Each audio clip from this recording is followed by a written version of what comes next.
મોદીના ઇઝરાયલ પ્રવાસનો છેલ્લો દિવસ હૈફાના ડોરા બીચ અને ટેકનોલોજી સેમિનારમાં મોદીએ લીધો ભાગ.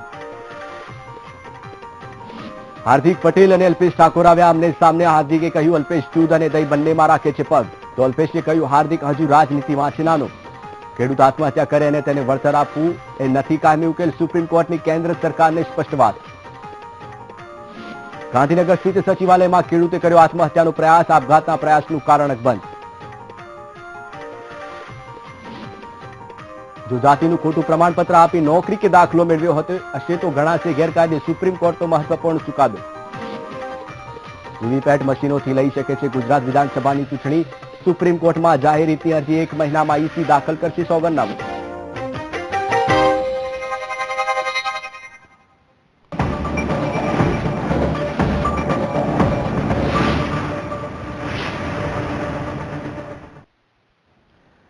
નમસ્કાર, હું છું જયેશ ચૌધરી, આપ જોઈ રહ્યા છો વીટીવી ન્યૂઝ. વાત કરીશું 5 મિનિટ 25 ખબરની. પ્રધાનમંત્રી મોદીએ તેલ અવીવમાં ટેકનોલોજી એક્ઝિબિશનની મુલાકાત લીધી. મોદી સાથે બેન્જામિન નેતન્યાહુ પણ હાજર રહ્યા. ઇઝરાયલમાં તેલ અવીવ બીચ પર પ્રધાનમંત્રી મોદી અને ઇઝરાયલ પ્રધાનમંત્રી બેન્જામિન નેતન્યાહુ રોકાયા. બંને અહીં એક સાથે ગાળ્યો ઘણો સમય. તો પ્રધાનમંત્રી નરેન્દ્ર મોદીના ઇઝરાયલ પ્રવાસનો આજે ત્રીજો અને અંતિમ દિવસ. આજે પીએમ મોદી હૈફાની લીધી મુલાકાત, ભારતીય સૈનિકોને આપી શ્રદ્ધાંજલિ. પીએમ મોદી ઇઝરાયલની સંસદમાં કરશે સંબોધન, ત્યારબાદ સાંજે 7:30 કલાકે ઇઝરાયલ જર્મની G20 સમિટમાં જવા થશે રવાના. ચીને જર્મનીમાં યોજાનારા G20 શિખર સંમેલનમાં પ્રધાનમંત્રી મોદી અને ચીનના રાષ્ટ્રપતિ શી જિનપિંગ વચ્ચેની દ્વિપક્ષીય વાટાઘાટોને નકારી. ચીની મંત્રાલય તરફથી કહેવામાં આવ્યું છે કે હાલમાં ભારત અને ચીન વચ્ચે માહોલ સારો નથી, તેથી વાટાઘાટો શક્ય નથી. ઈવીએમમાં છેડછાડથી સર્જાયેલા વિવાદ બાદ હવે ગુજરાત વિધાનસભા ચૂંટણી અત્યાર જૂની એક વીવીપેટ મશીનોથી થઈ શકે. ગુજરાત વિધાનસભા ચૂંટણી વીવીપેટ મશીનોથી કરાવવા મુદ્દે સુપ્રીમમાં એક જાહેર હિતની અરજી, જેના જવાબમાં સુપ્રીમ કોર્ટે કેન્દ્રીય ચૂંટણી પંચ પાસેથી માંગ્યો જવાબ. તો સુપ્રીમે આ માટે 4 અઠવાડિયાનો આપ્યો સમય. આ મુદ્દે મહિનાની અંદર સોગંદનામું દાખલ કરવાનો આપ્યો આદેશ.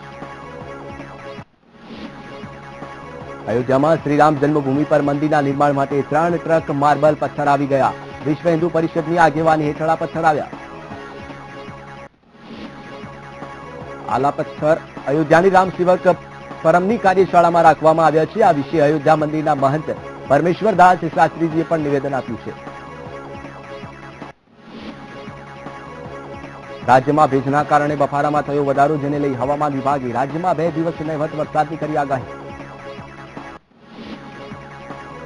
રાજકોટ મનપા દ્વારા જળ સંગ્રહ અને જળ નિકાલ માટેનો pre monsoon action plan ઘડાયો.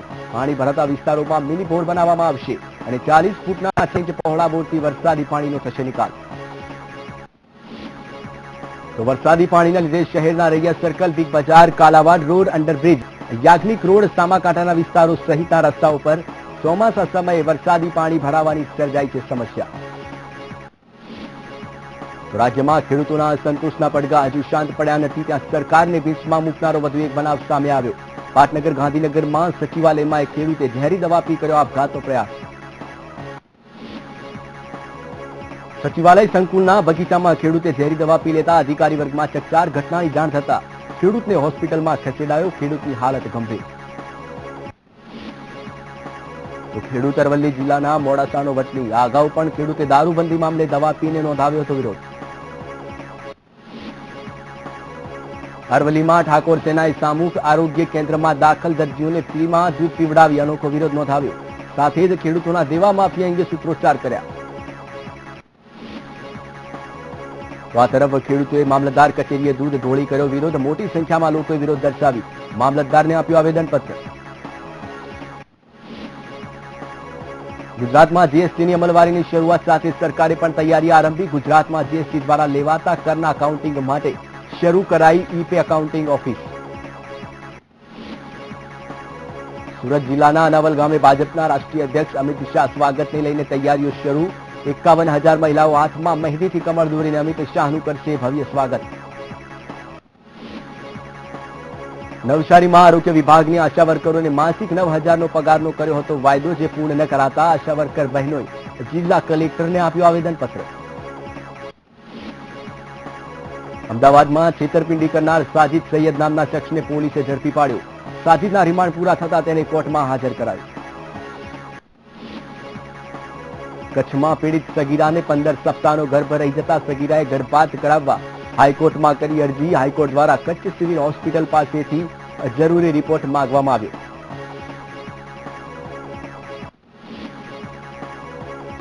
Gujarat યુનિવર્સિટીમાં NSUI દ્વારા ઉગ્ર આંદોલન છેડાયું. અધિકારીઓની અંગત અદાવતને કારણે 500 વિદ્યાર્થીઓના પ્રોવિઝનલ એલિજિબિલિટી સર્ટિફિકેટ સહી ન કરવાના કારણે અટકી પડ્યા.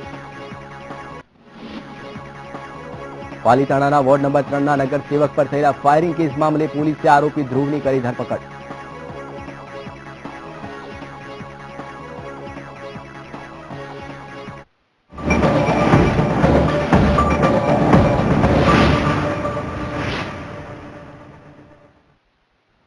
તો હવે વાત કરીશું મહત્વપૂર્ણ સમાચારોની. ઓબીસી ST એકતા મંચના અધ્યક્ષ અલ્પેશ ઠાકોર અને કાર્યકરો સામે ગુનો નોંધાયો છે. તો જે રીતે મહત્વના સમાચારો મળી રહ્યા છે, સોલા પોલીસ સ્ટેશનમાં જાહેરનામાના ભંગનો ગુનો નોંધાયો છે. ગઈકાલે તમામ કાર્યકર્તાઓ રસ્તા પર દૂધ ઢોળીને વિરોધ દર્શાવ્યો હતો, જેને લઈને સોલા પોલીસ સ્ટેશનમાં અલ્પેશ ઠાકોર અને ઠાકોર સેનાના કાર્યકરો સામે ગુનો નોંધવામાં આવ્યો છે. તો જાહેરનામાના ભંગ બદલ આ ગુનો નોંધવામાં આવ્યો છે. એક તરફ અલ્પેશ ઠાકોરે સમગ્ર ગુજરાતમાં ખેડૂતોની વહારે દૂધ ઢોળો આંદોલન શરૂ કર્યું છે, જેને લઈને ગઈકાલે શહેરના રસ્તાઓ પર ઠાકોર સેનાના કાર્યકર્તાઓ તેમજ અલ્પેશ ઠાકોર દ્વારા દૂધ ઢોળવામાં આવ્યું હતું, જેને લઈને જાહેરનામાના ભંગ બદલ ફરિયાદ નોંધાઈ છે. વધુ માહિતી આપશે સંવાદદાતા વિશાલ મહેતા. વિશાલ, વધુ શું વિગતો પ્રાપ્ત થઈ રહી છે? જે રીતે સમગ્ર મામલો બહાર આવ્યો છે અને સોલા પોલીસ સ્ટેશનની ફરિયાદ નોંધવામાં આવી છે, તેમાં ખાસ કરીને મહત્વની વાત છે કે જે રીતે કાલે સોલા ખાતે જે આંદોલન કરવામાં આવ્યું હતું, જેની અંદર ઠાકોર સેનાના જે પ્રમુખ કહેવાય છે તે અલ્પેશ ઠાકોર સહિતના જે લોકો જોડાયા હતા, તેમાં દૂધ ઢોળો આંદોલનની અંદર જે દેખાવો કરવામાં આવ્યા હતા તે દેખાવાને પગલે આજે પોલીસ દ્વારા કમિશનરના જાહેરનામાના ભંગને લઈને ફરિયાદ દાખલ કરવામાં આવી હતી અને આ ફરિયાદના પગલે પોલીસે ફરિયાદ બાદ અલ્પેશ ઠાકોર અને તેના જે ઠાકોર સેના છે તેને પકડવા માટેની કવાયત શરૂ કરી છે. બિલકુલ વિશાલ, માહિતી આપવા બદલ આપનો ખૂબ ખૂબ આભાર. તો આંદોલન મુદ્દે હાર્દિક પટેલ અને અલ્પેશ ઠાકોર આમને સામને આવી ગયા છે. ગુજરાત હાઈકોર્ટના નિયમ અનુસાર પાસ કન્વીનર હાર્દિક પટેલ રાજદ્રોહના કેસમાં સુરત ક્રાઇમ બ્રાન્ચમાં હાજરી પુરાવી હતી, જ્યાં ઓબીસી એકતા મંચના પ્રમુખ અલ્પેશ ઠાકોર પર આકરા પ્રહારો કર્યા હતા. તો સામે પક્ષે હાર્દિકના પ્રહાર પર અલ્પેશ ઠાકોરે પણ વળતો જવાબ આપ્યો હતો. મેં ઘણી ટાઈમ પહેલા પણ કહ્યું કે દૂધ અને દહીંમાં પગ રાખવા એ મને પસંદ નથી. સાબરકાંઠા હિંમતનગરની અંદર જે રેલી કાઢવામાં આવી જે ખેડૂતોના મુદ્દે, તો સ્વાભાવિક રીતે જે રોડ ઉપર જે પ્રમાણે દૂધ અને ટામેટા કે બટાકા ફેંકવામાં આવ્યા, તો ફક્ત રવિ પટેલ ઉપર 357ની કલમ હેઠળ ગુનો નોંધવામાં આવ્યો, બાકીના કોઈ વ્યક્તિ ઉપર કલમ કે કોઈ પ્રકારનો ગુનો નોંધવામાં નથી આવ્યો. તો ક્યાંક ને ક્યાંક આંદોલનને રાજકીય રીતે ફાંટા પાડવા કે રાજકીય નેતાઓ સાથે બેસીને આંદોલન કરવું, તો ક્યાંક ને ક્યાંક મને એ બાબતે શંકા પણ દેખાય છે ને, અને લોકો પણ જાણે છે કે જે પ્રકારે લોકોને ગેરમાર્ગે દોરવાની વાત છે, ખેડૂતોના મુદ્દે આંદોલન કરવું, લોકોને સૌને સાથે રાખીને કરવું, અને પછી જ્યારે કેસ અને મુદતની વાત આવે તો ત્યાં ન જવું. દહીં ને દૂધ શું છે એ મને ખબર નહીં, એ શું કહેવા માંગે છે, પરંતુ વાત એ છે કે સરકાર સામે લડવાનું છે, સરકારની વ્યવસ્થા સામે લડવાનું છે. કોઈ પાર્ટી માટે લડવાનું એ મારો એજન્ડા નથી. આ જે દિવસે રાજનીતિ કરીશું એ રાજનીતિ પણ કરવાના. ખેડૂતો માટે લડવું, ખેડૂતોના દેવા માટે લડવું, એને કોઈ રાજનીતિ કહેતું હોય તો એ રાજનીતિ તો હું કરવાનો છું, હું રાજનીતિ કરીશ, કારણ કે મારા માથે જવાબદારી છે ગુજરાતના ગરીબો પછાતોની જવાબદારી છે. આ ગરીબો, પછાતો, બેરોજગારો, ખેડૂતો, આના માટે લડવાની જે વાત કરું છું હું એ બહુ વિવેકપૂર્ણ ભાષામાં કહું છું કે હા, રાજનીતિ કરીશ અને કરવાનો, પણ અલ્પેશ ઠાકોર ચૂંટણી લડે કે અલ્પેશ ઠાકોર પોતાના માટે રાજનીતિ કરે નહીં, લોકો માટેની રાજનીતિ કરીશ. તો ઓબીસી એકતા મંચ અને ઠાકોર સેનાના પ્રમુખ અલ્પેશ ઠાકોર દ્વારા સરકાર વિરોધમાં રેલી કાઢવામાં આવી રહી છે. આ રેલી ખેડૂતોનું દેવું માફ કરવાના મુદ્દે કાઢવામાં આવી રહી છે. ખેડૂતોનું આંદોલન પાસ અને ઠાકોર સેના દ્વારા ભેગા મળી કરવામાં આવી રહ્યું હતું, પરંતુ હિંમતનગરમાં કાઢવામાં આવેલી રેલી બાદ ક્યાંક આ બંને અલગ અલગ થયા હોય તેવું પણ દેખાઈ રહ્યું છે. પહેલા અમે આંદોલન ક્યાંય જોડે ચાલુ નતું કર્યું, બંનેના રસ્તા અલગ અલગ હતા, બંનેના ગોલ. અમે પણ વાત કરી રહ્યા છીએ ખેડૂતોનું દેવું માફ થાય, અલ્પેશભાઈ વાત કરી રહ્યા છે કે ખેડૂતોનું દેવું માફ થાય. એ એમના રસ્તે લડાઈ લડી રહ્યા છે, અમે અમારા રસ્તે લડાઈ લડી રહી. જ્યાં હિંમતનગર જેવો પ્રસંગ આવે કે સંયુક્ત રીતે રેલી કાઢવી છે તો ત્યાં સંયુક્ત આયોજન કરવામાં આવે છે. જ્યાં અલગ અલગ આયોજનની જરૂર હોય ત્યાં અલગ અલગ આયોજન કરવામાં આવે છે. પણ અમારો ગોલ એમાં વ્યક્તિગત જે અમારો પાટીદાર સમાજનો અને પાસનો જે ગોલ છે એ છે કે ખેડૂતોનું તમામ દેવું માફ થવું જોઈએ અને એવી કૃષિ નીતિનું નિર્માણ થવું જોઈએ કે જેનાથી આવનારી પેઢી કે ભવિષ્યમાં પણ ગુજરાતનો ખેડૂત દેવાદાર અને દરિદ્ર ના બને. તો આ તરફ ખેડૂતોની આત્મહત્યાને લઈને સુપ્રીમ કોર્ટે મહત્વની ટકોર કરી છે. ખેડૂતોની આત્મહત્યા બાદ વળતર આપવું એ માત્ર ઉપાય નથી તેવું સુપ્રીમ કોર્ટે જણાવ્યું છે. સરકારી લોનનો પ્રભાવ ઓછો કરવાની જરૂર છે. તો સુપ્રીમ કોર્ટ દ્વારા કેન્દ્ર સરકારને ટકોર કરવામાં આવી છે કે માત્ર વળતર આપવાથી ખેડૂતોનું યોગ્ય ન ગણી શકાય. ખેડૂત આત્મહત્યા મામલે તુરંત હલ ન થઈ શકે. સુપ્રીમ કોર્ટે કેન્દ્ર સરકારને ટકોર કરી છે. લોન આપવામાં આવે તો તેનો ઉપજ વીમો પણ આપવામાં આવે. ઉપજ બરબાદ થશે તો તેની જવાબદાર વીમા કંપની રહેશે તેવું સુપ્રીમ કોર્ટે જણાવ્યું છે. તો ખેડૂતોની આત્મહત્યા બાદ માત્ર વળતર આપવું એ તેનો ઉપાય નથી. તો રાજ્યમાં ખેડૂતોના સંતોષના પડઘા હજુ શાંત પડ્યા નથી. ત્યાં સરકારને ભીંસમાં મૂકનારો વધુ એક બનાવ બન્યો છે. પાટનગર ગાંધીનગરમાં સચિવાલયમાં એક ખેડૂતે ઝેરી દવા પી લઈને આપઘાતનો પ્રયાસ કર્યો હતો. સચિવાલય સંકુલના બગીચામાં ખેડૂતે ઝેરી દવા પી લેતા અધિકારી વર્ગમાં ચકચાર મચી ગઈ છે. ઘટનાની જાણ થતા ખેડૂતને સારવાર અર્થે દવાખાને ખસેડાયો હતો, જ્યાં તેની હાલત ગંભીર હોવાનું જાણવા મળ્યું છે. અત્રે ઉલ્લેખનીય છે કે ખેડૂત અરવલ્લી જિલ્લાના મોડાસાનો વતની છે. આ અગાઉ પણ ખેડૂતે દારૂબંધી મામલે દવા પીને વિરોધ નોંધાવ્યો હતો.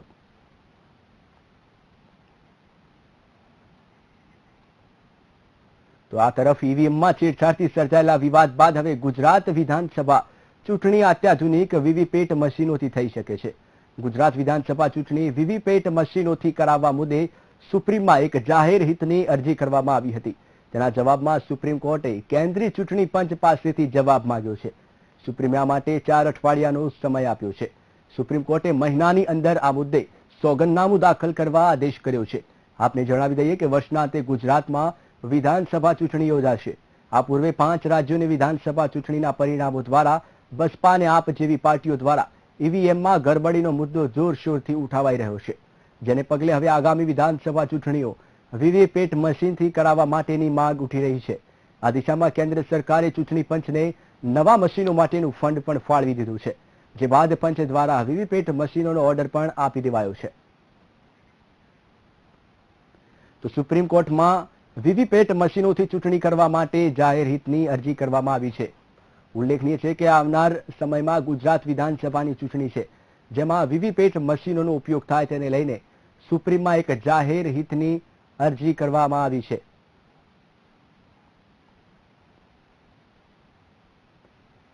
તો વીવીપેટ મશીનોથી ગુજરાત વિધાનસભાની ચૂંટણી થઈ શકે છે. સુપ્રીમ કોર્ટમાં મામલે જાહેર હિતની અરજી કરવામાં આવી છે. તો બીજી તરફ સુપ્રીમ કોર્ટે ચૂંટણી પંચ પાસેથી જવાબ માંગ્યો છે. સુપ્રીમે ચૂંટણી પંચને 4 અઠવાડિયા જેટલો સમય પણ આપ્યો છે. તો સુપ્રીમ કોર્ટમાં જાહેર હિતની અરજી કરવામાં આવી છે. સુપ્રીમ કોર્ટે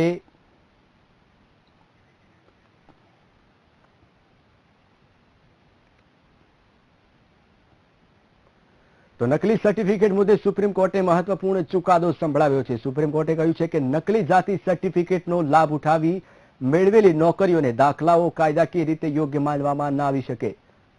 બોમ્બે હાઈકોર્ટે નિર્ણય વિરુદ્ધ મહારાષ્ટ્ર સરકાર તરફથી દાખલ પિટિશન સહિતની અનેક પિટિશન પર સુનાવણી કરતા સુપ્રીમ કોર્ટે આ ચુકાદો આપ્યો હતો. આવનાર મહિનાઓમાં નિર્ણયનું અમલીકરણ શરૂ થઈ જશે.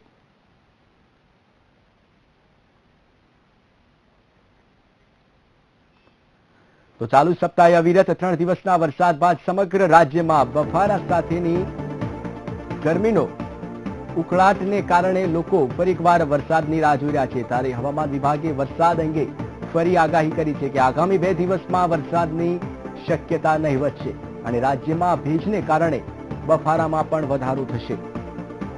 તો હવામાન વિભાગે આગાહી કરી છે આગામી 2 દિવસમાં વરસાદની શક્યતા નહીં છે, જેને કારણે બફારામાં વધારો થઈ શકે છે. હજુ તો મન મૂકીને વરસાદ વરસ્યો પણ નથી કે કચ્છ જિલ્લામાં મચ્છરજન્ય રોગચાળાએ માજા મૂકી છે. મળતી માહિતી પ્રમાણે ગત 4 માસમાં જિલ્લામાં 31 સ્વાઇન ફ્લૂના પોઝિટિવ કેસ નોંધાયા છે, જેમાંથી 10 જેટલા દર્દીઓના સ્વાઇન ફ્લૂથી મોત થઈ ચૂક્યા છે. જોકે આરોગ્ય વિભાગ સ્વાઇન ફ્લૂના કેસને માત્ર રાઇઝિંગ ટ્રેન્ડમાં ખપાવી રહ્યું છે.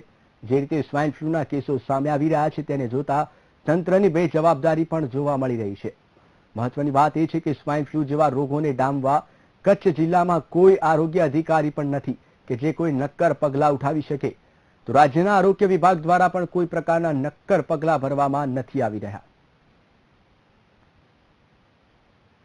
हमारी जनवरी से ही एक्टिविटी है कि 15-15 दिन पर भी जो स्वाइन फ्लू का A, B, C 3 कैटेगरी का दर्दी होता है, तो हम लोग प्रत्येक PSC में से जो B कैटेगरी का होता है उसका हम आंकड़ा लेते हैं. उसको इन्वेस्टिगेशन कराने की जरूरी नहीं है. ऑलरेडी पहले से हम उसका कोई भी ऐसा PSC और CSC नहीं है जहां पर मेरी दवा अवेलेबल नहीं है. मेन क्या है कि पर्सनल प्रोटेक्शन और जागरूकता होनी चाहिए कि मुझे सर्दी उधरस है, ताव है, तो हम भीड़ भड़का में नहीं जाए. કચ્છમાં સ્વાઇન ફ્લૂએ ભરડો લીધો છે. છેલ્લા કેટલાક સમયથી રોજિંદા કેસ માલુમ પડે છે, જોવા મળે છે. એટલે ખરેખર તો તંત્રે જાગૃત બની ને ઝડપી કાર્યવાહી હાથ ધરવી જોઈએ. જેમ આપણે અગાઉ પણ જ્યારે સ્વાઇન ફ્લૂએ કચ્છને ભરડામાં લીધો ત્યારે તંત્ર અને સંસ્થાઓ સાથે મળીને જે કાર્ય કર્યું એ કાર્ય ખરેખર પ્રશંસનીય હતું. અમારી માનવજ્યોત સંસ્થાએ પણ 1.25 લાખ લોકો સુધી પહોંચી અને ઉકાળો, ગરમ ઉકાળો, આયુર્વેદિક ઉકાળો પીવડાવવાનું કાર્ય અને બાળકોને હોમિયોપેથિક ગોળીઓ આપવાનું કાર્ય અમે કર્યું હતું અને 1.25 લાખ લોકો સુધી પહોંચ્યા હતા. તો અત્યારે તંત્રે બહુ ઝડપી પગલાં લેવાની ખાસ જરૂર. તો ગુજરાત પ્રવાસે આવી રહેલા ભાજપના રાષ્ટ્રીય અધ્યક્ષ અમિત શાહના સ્વાગત માટે સુરતમાં ભવ્ય તૈયારીઓનું આયોજન કરાયું છે. સુરત જિલ્લાના અનાવલ ગામે અમિત શાહનો કાર્યક્રમ યોજાવાનો છે, ત્યારે ભાજપ દક્ષિણ ગુજરાત મહિલા મોરચા દ્વારા વિશિષ્ટ આયોજન કરવામાં આવ્યું છે. 51,000 મહિલાઓના હાથમાં મહેંદીથી કમર દોરીને અમિત શાહનું ભવ્ય સ્વાગત કરાશે. દક્ષિણ ગુજરાત ભાજપ મહિલા મોરચા આ પ્રયાસને Guinness book of the world રેકોર્ડમાં પણ સ્થાન મળશે. દક્ષિણ ગુજરાતમાં જ્યારે અમિતભાઈ આવી રહ્યા છે ત્યારે 51,000 બહેનો આ મહેંદી મુકાવીને તેમને કમર અર્પણ કરશે અને અમારો ટાર્ગેટ છે જે 151+, તેની પણ આ એક તૈયારી રૂપે અમે આ કમળ પણ દોર્યું છે. અને જ્યાં અલુણાનો તહેવાર છે ત્યારે બહેનોએ જવારા વાવીને એમનું સ્વાગત કરશે.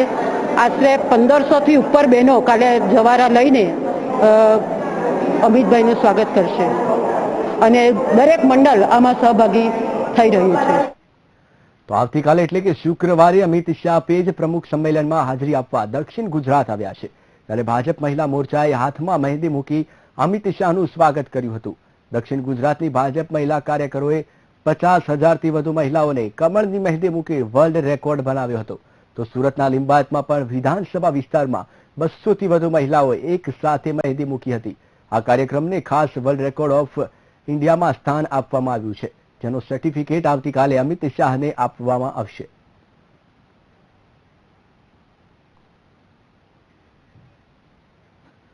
તો કચ્છ દુષ્કર્મ મામલે પીડિત સગીરાને 15 સપ્તાહનો ગર્ભ રહી જતા સગીરાએ ગર્ભપાત કરાવવા હાઈકોર્ટમાં અરજી કરી હતી, જેમાં સગીરા શિશુને જન્મ આપવા સક્ષમ ન હોવાનું જણાવાયું છે.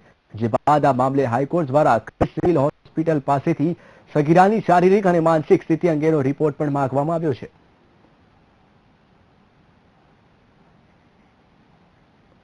તો સમગ્ર રાજ્યમાં ગુજરાત ક્ષત્રિય ઠાકોર સેના દ્વારા ખેડૂતોના દેવા માફીની માગણીને લઈને દૂધ બંધીનું એલાન આપવામાં આવ્યું છે, જેના પગલે અરવલ્લી જિલ્લાના ધનસુરામાં પણ ઠાકોર સેનાના કાર્યકરો એકત્રિત થયા હતા અને ધનસુરામાં આવેલા સામૂહિક આરોગ્ય કેન્દ્રમાં દાખલ દર્દીઓને ફ્રીમાં દૂધ પીવડાવી અનોખો વિરોધ નોંધાવ્યો હતો.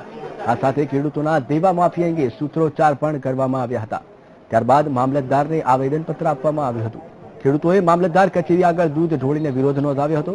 મોટી સંખ્યામાં ઠાકોર સેનાના કાર્યકરો અને મહિલા કાર્યકરો પણ આ વિરોધના સમર્થનમાં જોડાઈ હતી.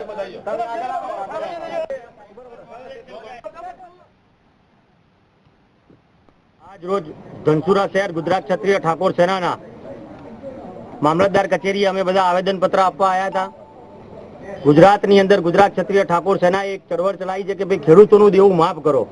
જ્યારે વડાપ્રધાનને આપણે અહીંયા સીએમ બનાયા પછી એમને પીએમ બનાયા અને એ પણ ગુજરાતમાંથી જો આપણે ચૂંટીને મોકલ્યા હોય અને ગુજરાતના લોકો માટે જો ધ્યાન આપવામાં ના આવતું હોય તો એ ખરેખર ખેડૂતોના ન્યાય છે. એમપી અને યુપીના ખેડૂતોનું દેવું માફ થતું હોય તો મારે સીધે સીધી અમારા ખેડૂતોની રજૂઆત છે કે અમારા ખેડૂતોની સામે પણ જુએ અને જે અત્યારની પરિસ્થિતિ ખેડૂતોના અનાજને જે વેચાણ કરવા જાય ત્યારે જે ભાવ નથી મળતો એ ભાવની તકલીફ છે. આ બધું જોતા જો ખેડૂતોનું દેવું માફ કરે તો અમારી આ વિનંતી સાથે ગુજરાત ક્ષત્રિય ઠાકોર સેના વતી અમે રજૂઆત કરીએ. તો પાલીતાણા કે જ્યાં માથાભારી તત્વોનો ત્રાસ દિન પ્રતિદિન વધી રહ્યો છે. પાલીતાણા વોર્ડ નંબર 3 ના નગરસેવક ફિરોઝભાઈ સિપાહી પર ધ્રુવ પરમાર નામના ઈસમે ફાયરિંગ કરી ઈજા પહોંચાડી નાસી છૂટ્યો હતો. જમીન બાબત વચ્ચે આવતા ફિરોઝભાઈ પર ફાયરિંગ થતા પગના ભાગે ગોળી વાગી હતી, જેથી તેમને સારવાર માટે ભાવનગર ખસેડવામાં આવ્યા છે. જ્યારે પોલીસે ગણતરીના કલાકોમાં આરોપી ધ્રુવ પરમારને હથિયાર સાથે ઝડપી લઈ આગળની કાર્યવાહી હાથ ધરી છે.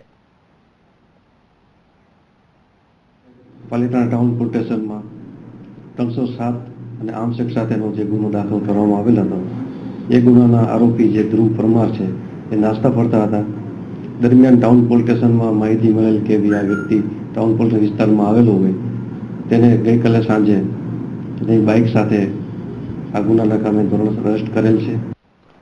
તો રાજકોટમાં ફરી એકવાર તસ્કરો બેફામ બન્યા છે. શહેરના રૈયા રોડ પર આવેલા અંબિકા શોપિંગ સેન્ટરમાં ગત રાત્રિએ તસ્કરો ત્રાટક્યા હતા.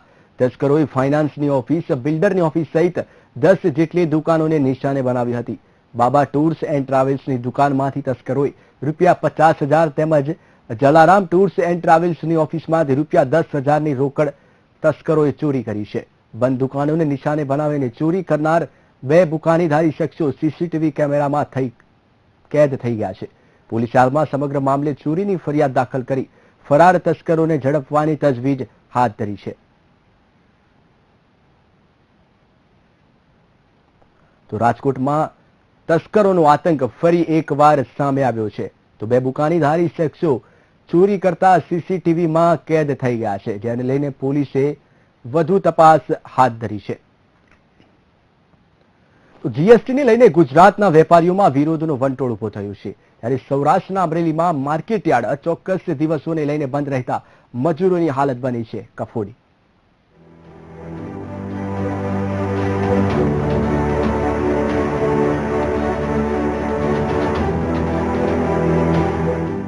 આ છે અમરેલી જિલ્લાના સતત ધમધમતા માર્કેટ યાર્ડ, જે રાત દિવસ ખેડૂતો અને મજૂરોને લઈને માર્કેટ યાર્ડ ધમધમતું રહેતું હતું.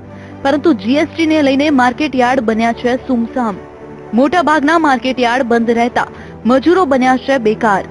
માર્કેટ યાર્ડમાં ખેડૂતોને માલ લાવવાની મનાઈ કરતા સ્થાનિક મજૂરો પર માઠી અસર પડી છે.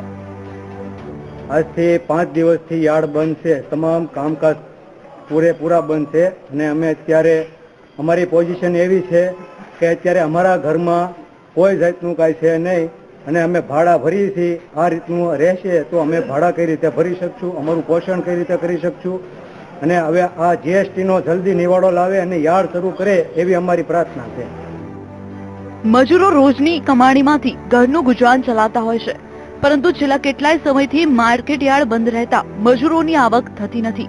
પરિણામે મજૂરોને ગુજરાન ચલાવવા માટે ગંભીર પરિસ્થિતિ ઊભી થઈ છે. મકાનના ભાડા તેમજ ઘર વપરાશની ચીજવસ્તુઓ લાવવા મજૂરો પાસે પૈસા નથી. આજે સરકારે જીએસટી ને કારણે જે ઉપલબ્ધ કર નાખ્યો છે એને કારણે આજે આખા અમરેલી જિલ્લાના માર્કેટ યાર્ડો બંધ છે.